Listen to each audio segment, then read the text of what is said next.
Man, it just had to happen.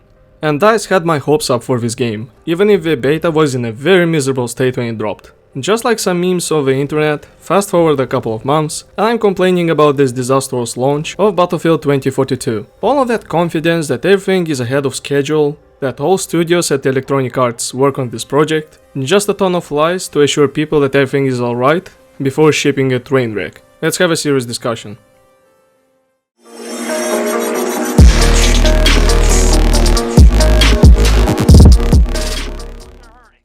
Hello everyone, Chris back again with you in Gaming Zone. Yep, and this is me alright after ingesting that raw sewage called Battlefield 2042's launch. This is the result of being overhyped before a product drops, and tried my hardest not to raise the expectations for this game, especially after that World War II train wreck was announced about 3 years ago at this point in time. Yet here I am everyone with a Rant impressions on 2042, the last thing I expected to post on this game's launch. If you saw the stream content related to this game on my channel, you know that I was very pleased with the beta and even portal locations during early access day. And that is with those incredible bugs and optimization problems. First impressions are always like this. I did truly enjoy the product, until I started playing more seriously on the second day and looking at every part of the game critically. Now this is where I get started with a rant and explaining my frustration with the game's launch. Imagine everyone that you purchase a product for a certain purpose, only for you to not be able to use it because of certain problems of unknown origins. This is what happened to me with Battlefield 2042. I arrived home after a hard day of work and expected to jump into the all-out warfare mode DICE has been plugging everywhere, especially praising those specialists for being a very good choice replacing the class system. So instead of playing the game, I was staring at this screen for pretty much hours on end. So I said, alright, let's jump into older Battlefield's remasters then, until these server problems are fixed. And guess what happened? Yep, I stared at the main menu and was always kicked out of the game the instant I tried to join my friends. This is utterly ridiculous. I have an impression that nobody beta tested this product in the first place. Yet we did all of that networking pressure test during October. The hilariously problematic beta was already giving away some problems. After the game joined problems were fixed on day 2, this is where the shit hit the fan real hard. The next day my hair turned white because of the horrible bugs and UI problems Battlefield 2042 has. Let's jump straight into the matter. I was losing my composure to the fact that I sprayed a whole magazine into my enemy, only for him to kill me and have more than half the HP left.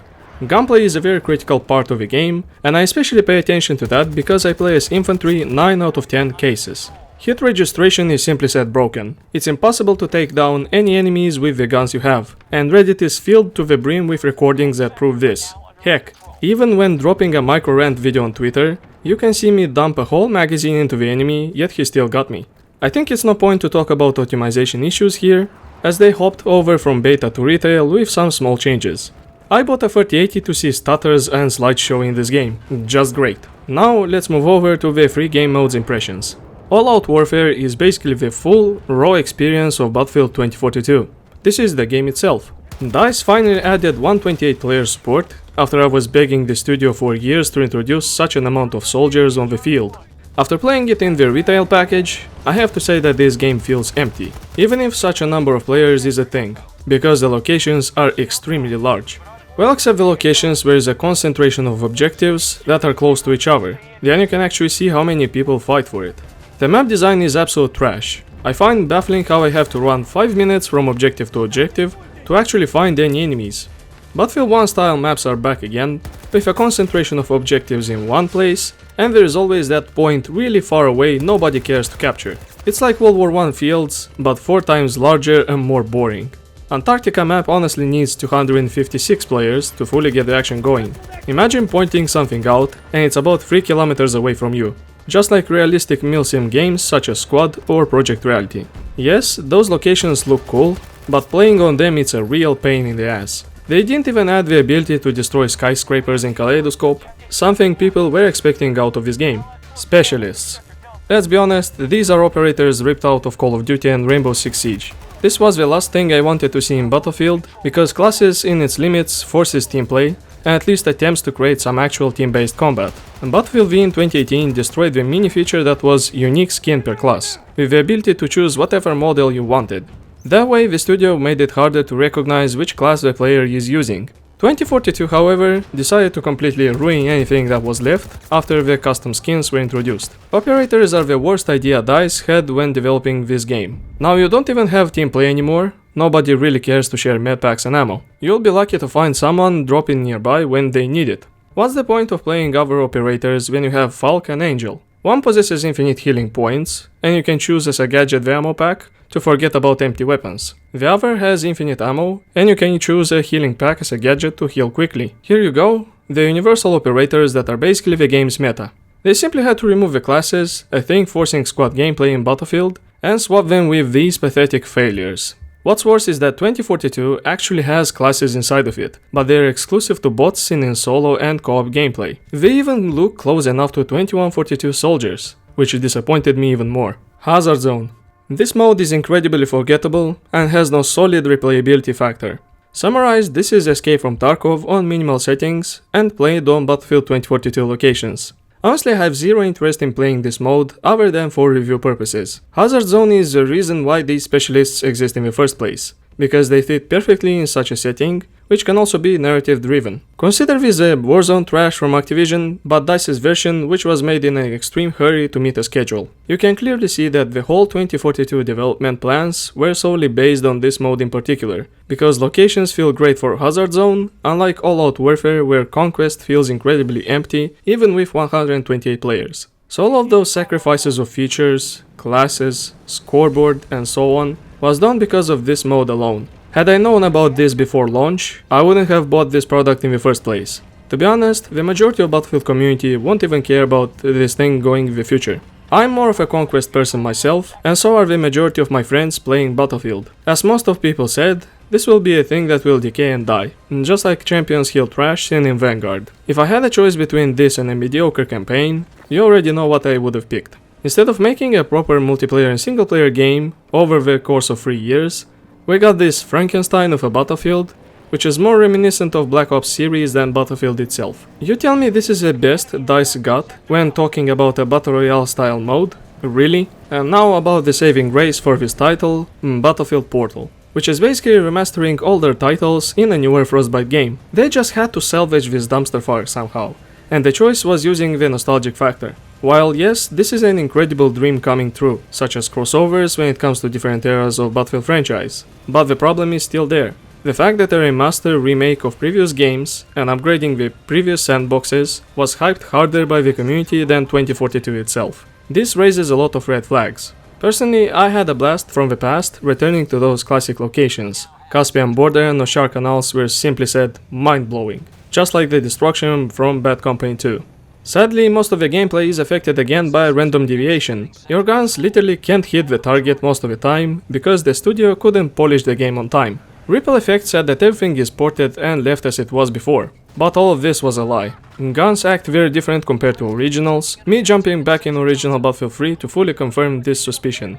This project has tons of potential, but there is no point in playing on custom servers, because everything in the browser are XP farms at this point. DICE didn't think that someone would abuse the system, so the choice was of course to disable progression on those things entirely. Can you imagine that, everyone? You can play 2042 maps using Battlefield 3 soldiers, but you won't receive any XP for progression. Plus, you have to suffer on those incredibly dull locations, because they were meant for a Battle Royale style mode. The way this project saved 2042 can be directly compared to Call of Duty Infinite Warfare and Modern Warfare Remastered bundle. But instead of the products being separate from each other and sold together only as a bundle, Portal is merged into the pile of trash. I've been screaming for years to DICE to remake Battlefield 2 into a modern shooter. While my dream of seeing a Battlefield 3 remastered happened, what's the point of having only at best 10% of the whole experience? Ah yeah, right, so you could bump up the numbers for 2042 itself. Alright everyone, let's move to the conclusions. 3 years everyone. 3 years so I could receive this disappointment. And I knew it was coming, especially after that beta, which I tried to justify. Yes, the game can be polished with upcoming patches and make it overall enjoyable. But Battlefield 2042 has fundamental problems that will probably require an entire remake of the product. All-out warfare is basically Call of Duty, but on large-scale locations DICE franchise is known for. Features from the past games are gone, which is baffling to see. No scoreboard because we know what is better for you than what you think personally. Specialists will make team play more stronger, fucking bullshit that everyone already knew. In all my goddamn rounds, I had no support there to throw ammo. I had to edit the operator so I have some to spare during conflicts. Hazard Zone is an incredibly forgettable experience. I straight up refuse to turn on that thing because Tarkov exists in the first place. Only Portal remains the best mode out of these choices. EA said to everyone that all studios were working on Battlefield 2042, trying to make it the best experience for players. I believe this is a lie, and only 3 studios worked on this project. Take for example Battlefield 3, which was truly developed by all studios at EA. The beta was feature-rich and had more guns than the disappointing 2042 launch version. I am feeling very sorry for developers having to put up with stress seen by the community because some suits can't get their shit together and schedule a Battlefield game without problems at every step. Stop defending these practices, everyone. This is why studios with billions of dollars get away with shit like this. You tell me that delaying a game will make you bankrupt or something? Thank goodness at least it's not yet another Cyberpunk and has only some traits coming from it. I honestly believe EA is going to run Battlefield to the ground until this franchise is fucking dead, and nobody will give a shit about it one day. Props where props are due, this launch was slightly better than Battlefield 4's. As you might know, that one was probably the worst entry release in the franchise ever, alongside Battlefield V. I'm extremely disappointed in DICE for removing features the community enjoyed and took for granted. I'm extremely disappointed in EA for saying that everything is on schedule and will be fine, yet releasing such a disaster for players. I paid money to have a good time, and instead I get to rage at simple things such as hit registration being broken. The main mechanic of the game is broken at launch, and it's like past releases never taught DICE anything, and they just continued doing the same mistakes every time again. No wonder why news and marketing materials rarely dropped about Battlefield 2042. It's because they were working on the thing until last minute, where they just decided to say, fuck it, let's ship the train wreck we got. While they can fix all of the issues with patches, there are some fundamental parts of the game DICE can't fix, or won't even address those issues in general.